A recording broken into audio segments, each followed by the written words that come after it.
আসসালামু আলাইকুম কাকু। হ্যাঁ, ওয়ালাইকুম সালাম। এখানে কি করা হচ্ছে কাকু? এখন বিশেষ করে আধার কার্ডের ডকুমেন্ট আপডেট হচ্ছে।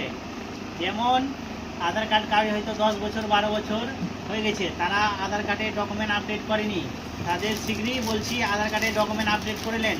না তো অনেকের আধার কার্ড মানে ডিঅ্যাক্টিভ করে দিয়েছে। আমি তো প্রায় অনেক দিন থেকে আধারের সাথে যুক্ত এবং আমি আধারের একজন অপারেটর, কিন্তু বিশেষ করে এখন কাজ হচ্ছে না।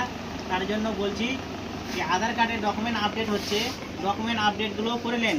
কেউ হয়তো ভাবছেন কি আমি তো আপডেট করেছি, আমি নাম কালেকশন করেছি, আমি ফিঙ্গার আপডেট করেছি, ওগুলো সব হচ্ছে আলাদা জিনিস।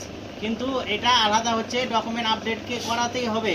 কেন বলছি ডকুমেন্ট আপডেট করাতে হবে? যখন প্রথমে 2013, 14, 15 সালে আধার কার্ডগুলো হয়েছিল তখন কোনো ডকুমেন্ট লাগেনি, তখন কোনো ডকুমেন্ট লাগেনি, চাইনি জন্ম সার্টিফিকেট বা রেশন কার্ড বা ভোটার কার্ড বা প্যান কার্ড, শুধু নাম বলেছে, ফিঙ্গার বসেছে, আধার কার্ড হয়ে গেছে। ওই আধার কার্ডগুলোকে এখন যাচাই করছে কি আধার কার্ডগুলো সে কোথাকার আছে, সেকে ডকুমেন্ট, সেই জন্য তাকে ডকুমেন্ট আপডেট করতে বলছি তাড়াতাড়ি। এটা প্রায় 3 বছর ধরে হচ্ছে, কিন্তু সেই জন্য বলছি ডকুমেন্টগুলো আপডেট করে নেন। কেউ তো ভাবছেন কি ডেট বাড়াতে গেছে, ফের আবার ডেট দেখাচ্ছে 27 পর্যন্ত আছে, 27-এর আছে, কিন্তু না, 27-এ না, 3 বছর ধরে চলছে। যারা আপডেট করছে তাদের ঠিক আছে, যারা হয়তো আপডেট করেনি এখনও বলছে আপডেট করে নেন, তবে তাদের আধার কার্ড সাসপেন্ড হয়ে যাবে, এটাই বলছি।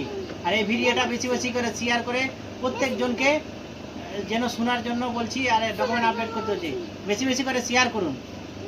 বলছি কাকু, এখানে কি জন্ম সার্টিফিকেট বা অন্য কিছু না না, হচ্ছে? অন্য কিছু হচ্ছে না। এখন বিশেষ করে আধারের ওই ডকুমেন্ট আপডেট বা স্বামীর বাড়ি থেকে বাপের বাড়ি ট্রান্সফার, এগুলোই হচ্ছে। আর ভোটার কার্ড হচ্ছে কি? হ্যাঁ, নতুন ভোটার কার্ডও হচ্ছে এখন।